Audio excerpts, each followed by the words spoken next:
Bonjour et bienvenue dans cette formation GNS3 dans le cadre de la plateforme Alform. Aujourd'hui, nous allons voir la configuration des commutateurs Frame Relay Point-to-Point. Passons au plan. Donc tout d'abord, nous allons définir le mode de communication Point-to-Point.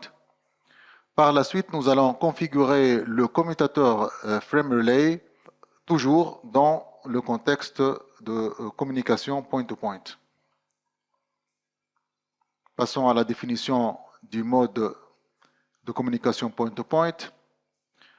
La communication relais de trame en mode point-to-point ne nécessite pas une topologie hub and spoke. La liaison se fait dans ce cas directement entre les deux extrémités sans passer par un hub ou encore une interface multipoint. Même dans une topologie hub and spoke, la communication entre un spoke d'une part et une sous-interface correspondante au niveau du hub d'autre part pourra être considérée comme communication point-to-point. Donc nous avons déjà trois routeurs ici, donc un hub et deux spokes. Donc le hub est configuré d'une manière différente à la vidéo précédente. Donc les deux sous-interfaces sont donc configurées indépendamment l'une de l'autre.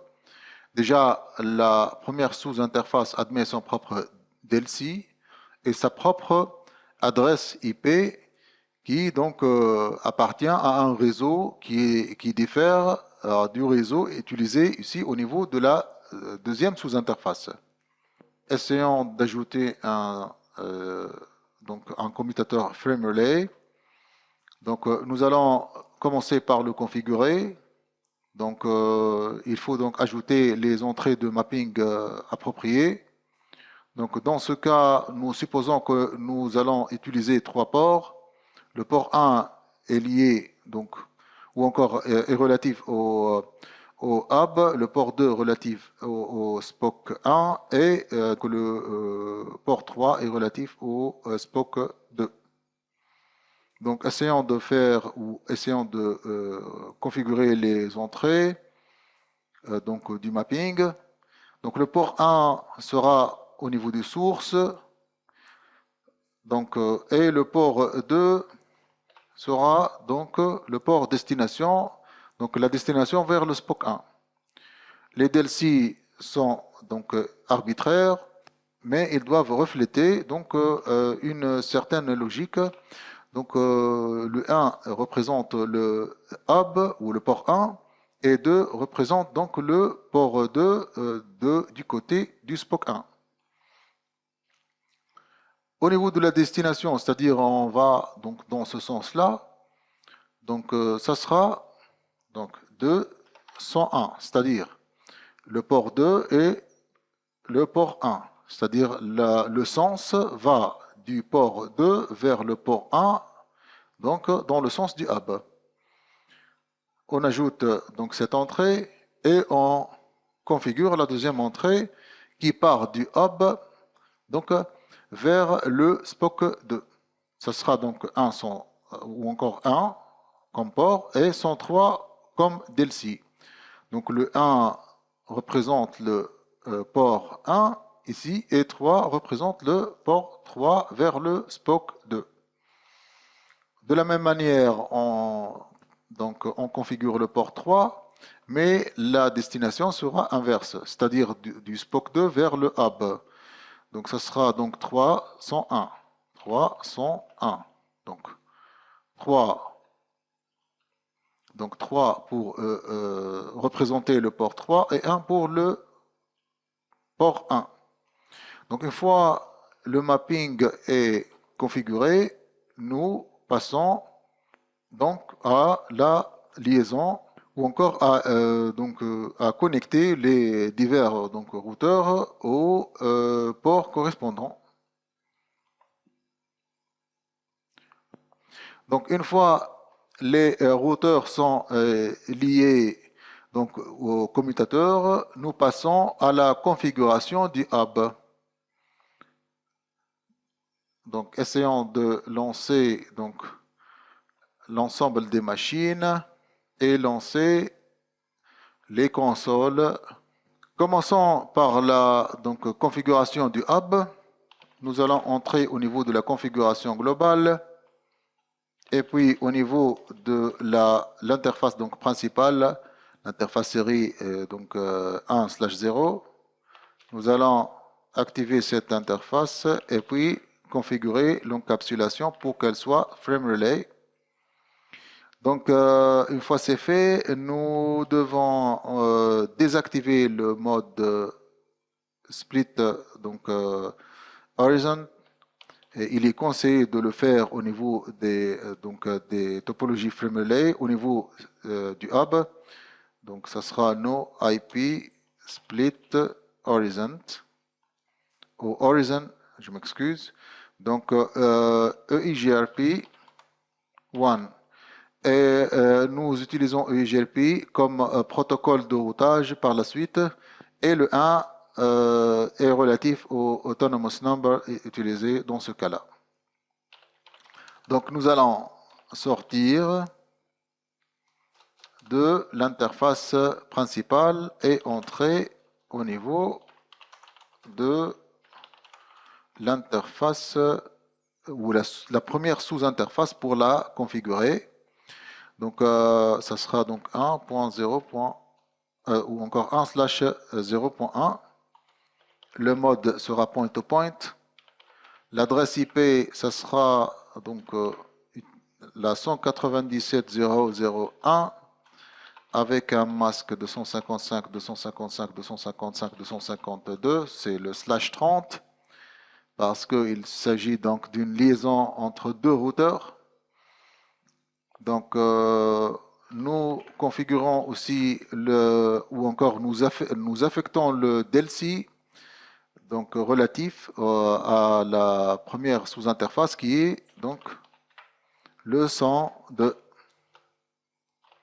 Une fois c'est fait, nous sortons de la première sous-interface et nous entrons dans la portée de la deuxième sous-interface. Donc nous précisons le type ou le mode de connexion qui est point-to-point. Par la suite, nous attribuons l'adresse IP à cette deuxième sous-interface. Donc 252 et frame relay.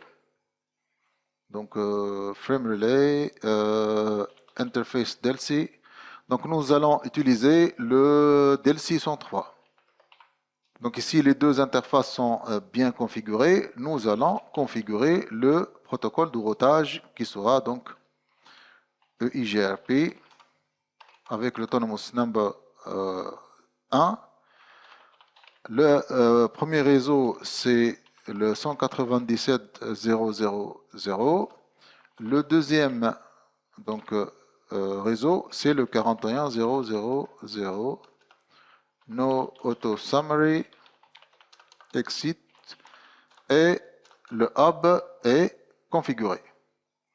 Donc si nous examinons le mapping, ça sera à travers la commande show frame relay map. Donc le mapping est correct ici. Donc avant de passer à la configuration du SPOC 1, je vais juste corriger ici donc le masque. Donc ça sera un masque donc /30 et /30. De même ici, ça sera donc /30 et donc /30. On pourra utiliser donc le /24, mais il est la bonne pratique impose qu'on utilise un masque de /30 pour des raisons de sécurité. Donc au niveau du SPOC 1, voilà, le SPOC 1, nous allons configurer donc la première sous-interface pour respecter les spécifications donc suivantes. Ça sera donc ou encore nous entrons au niveau de la configuration globale, par la suite au niveau de l'interface principale, nous allons activer l'interface principale et préciser le type d'encapsulation qui est FrameRelay.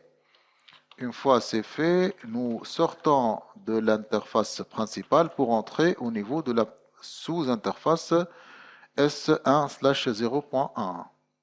Le mode sera point-to-point, bien évidemment le mode de communication. L'adresse IP, ça sera donc 197.0.0.2 avec le masque /30. Encore le DLC doit être précisé ici. Donc, ça sera à travers la commande FrameRelay Interface DLC. Le DLC du SPOC 1 est de 201. Donc, nous sortons de la sous-interface et nous configurons le routage ou le protocole du routage. Ça sera EIGRP avec l'Autonomous Number 1. Donc, nous précisons aussi le réseau qui est le 197.0.0.0 et nos auto-summary. À présent, le SPOC 1 est configuré. Donc, essayons de voir le mapping à travers la commande show FrameRelay map.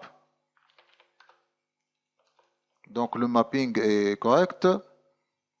Nous utilisons donc le DLC 201. Allons maintenant au SPOC 2, configure terminal, et puis serial interface, donc le 1/0, no shut ou no shutdown pour activer cette interface, et puis préciser le type d'encapsulation qui est FrameRelay. Une fois c'est fait, nous sortons de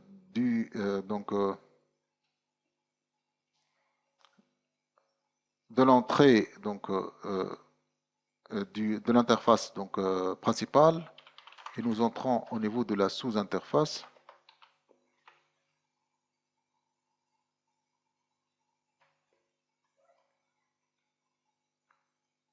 Int donc S1/0.1 point to point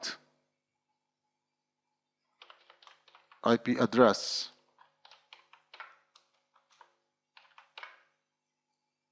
ça sera 41.0.0.2 avec un /30 comme masque.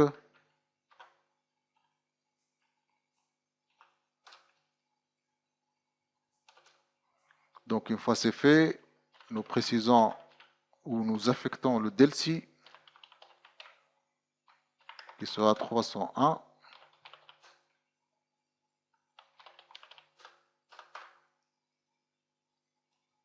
Nous précisons par la suite le routage ou le protocole du routage qui sera donc EIGRP avec l'autonomous number 1. Le network ou encore le réseau, ce sera le 41.0.0.0. No chat. Essayons à présent de voir le... Donc, est-ce que les routeurs communiquent entre eux à travers donc, la requête ping. Donc, ça sera ping 197.0.0.1 pour pinguer le hub et 197.0.0.2 pour tester la connexion au SPOC 1. Donc, la connexion est bien établie entre le SPOC 2 et le SPOC 1. Essayons à présent de pinguer ou d'envoyer une requête ping du SPOC 1 vers le SPOC 2. Donc, ça sera 42.0.0.2, je m'excuse là. Donc, 41, je m'excuse. Donc, l'adresse c'est 41.0.0.2 et non pas 42. Donc, juste une faute de frappe là. Donc ça sera 41002 et la connexion est bien établie donc entre le SPOC 1 et le SPOC 2. Si on essaie d'examiner l'état du frame relay, nous pouvons exécuter la frame relay PVC pour voir le private virtual circuit, l'état du private virtual circuit. Ici, nous avons donc les paquets qui sont transmis et qui sont reçus. Donc, si nous testons encore avec la commande show frame relay, donc LMI. Nous avons aussi quelques statistiques qui sont donc importantes pour ce cas-là. Donc, ce qu'on a couvert au niveau de cette vidéo, c'est la définition du mode de communication point-to-point. Et par la suite, nous avons donc configuré le frame relay, toujours dans un contexte donc, de communication point-to-point. Au revoir et au prochain vidéo.